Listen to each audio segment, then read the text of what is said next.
¿Cómo están, chicos?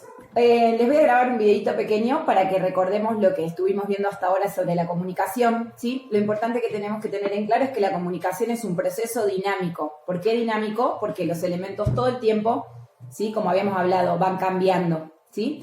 Y en ese proceso se transmite información, ¿sí? Desde un emisor hacia un receptor. Ese emisor puede estar conformado por una sola persona o por muchas. Lo mismo el receptor. Recuerden el ejemplo que veíamos en clase, en ese caso era un emisor hacia varios receptores, ¿sí? Y luego cuando ustedes me contestan a mí, ¿sí? Se produce un intercambio de roles, ¿sí? En esa comunicación, en el proceso de la comunicación se genera un esquema de la comunicación, ¿sí? Que es el que estuvimos estudiando, en el que tenemos un emisor, que es quien produce un mensaje, un receptor, que es el que lo recibe, el que lo decodifica. ¿Se acuerdan? Que teníamos que transformar ese mensaje, ese código, lo teníamos que interpretar, ¿sí?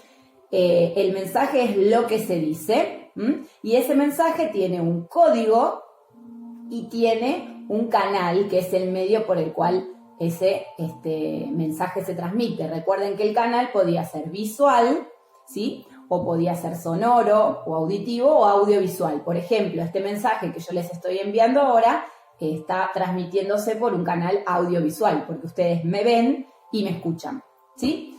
Y el código puede ser verbal o no verbal. Verbal siempre que se utilicen palabras. Este mensaje tiene un código verbal. Y no verbal cuando se utilizan gestos, signos, imágenes, dibujos. Por ejemplo, habíamos hablado en clase que si yo entro a la clase y sin mediar palabra pongo cara de enojada, ¿sí? Estoy emitiendo un mensaje y sin embargo no utilicé ninguna palabra, ¿sí? Después habíamos hablado de la situación comunicativa, que era el contexto en el que la comunicación se da. La comunicación no se genera en una burbuja, habíamos dicho, ¿se acuerdan? La comunicación se da en un lugar, en un tiempo, ¿sí? Y las personas que se comunican tienen entre sí una relación, ¿sí? Una relación de confianza o no, una relación simétrica, es decir, que están en la misma posición, por ejemplo, entre alumnos, o asimétrica, es decir, que uno de los dos tiene más jerarquía que el otro. Por ejemplo, la rectora y yo, ¿sí? La rectora tiene más jerarquía y entonces es una relación asimétrica, ¿sí?